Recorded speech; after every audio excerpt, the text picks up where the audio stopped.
Hey there, folks. So let me tell you about this bone-chilling encounter I had a few years back.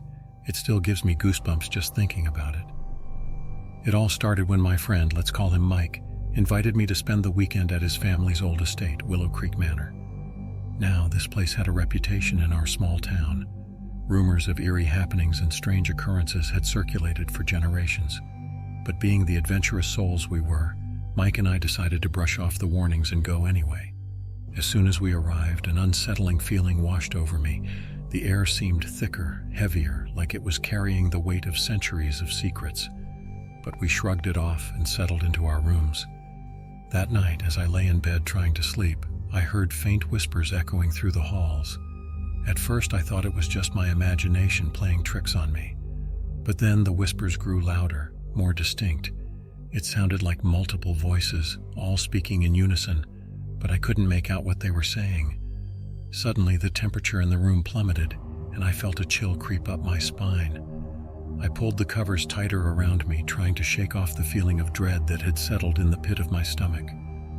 Then, out of nowhere, I heard footsteps approaching from the hallway. Heavy, deliberate footsteps like someone, or something, was pacing back and forth outside my door. My heart hammered in my chest as the footsteps grew closer and closer, until they were right outside my room. I wanted to scream, to run, but I was paralyzed with fear, and then, just as suddenly as it had started, the footsteps stopped. The whispers faded away and the temperature in the room returned to normal. I lay there for what felt like hours, too terrified to move, until the first light of dawn began to filter through the curtains. I mustered up the courage to leave my room and found Mike in the kitchen, pale-faced and wide-eyed. He told me he'd experienced the same things, the whispers, the footsteps, the bone-chilling cold. We packed our bags and left Willow Creek Manor that morning, vowing never to return. To this day, I still can't explain what happened that night. Was it just our imaginations running wild, or something more sinister lurking in the shadows of that old estate? All I know is that I'll never forget the feeling of pure, unadulterated terror that washed over me in Willow Creek Manor. And I pray I never have to experience anything like it again.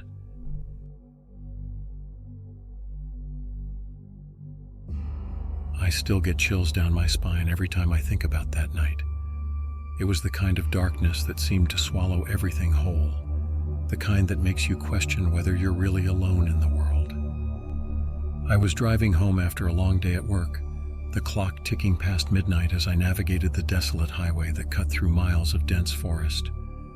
The only company I had was the dim glow of my headlights cutting through the thick veil of darkness ahead. As I drove, I couldn't shake the feeling of unease that settled over me like a heavy blanket. Maybe it was the eerie silence of the night, broken only by the soft hum of my engine. Or maybe it was the way the shadows seemed to dance at the edges of my vision, playing tricks on my tired mind. But then, just as I was beginning to relax, I saw something up ahead on the road, a figure standing in the middle of the highway, illuminated by the beams of my headlights. My heart skipped a beat as I slammed on the brakes, bringing my car to a screeching halt just a few feet away from the mysterious figure.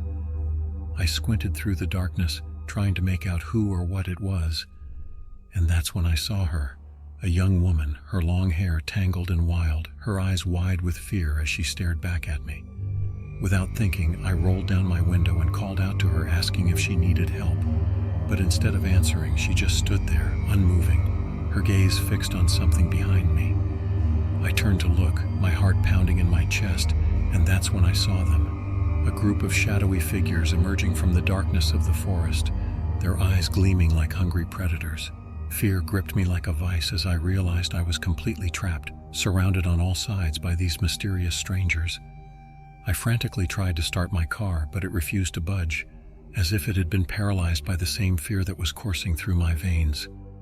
Just when I thought all hope was lost, the young woman stepped forward, her voice barely a whisper as she pleaded with me to follow her into the woods. Something in her eyes told me I could trust her, that she knew what was happening here. With no other options left, I threw open the car door and followed her into the darkness, the sounds of pursuit echoing in my ears. We ran for what felt like hours, stumbling through the underbrush, until we finally reached a small clearing deep in the heart of the forest. It was there that the young woman finally spoke, her voice trembling as she explained the truth behind the horrors that had unfolded before us.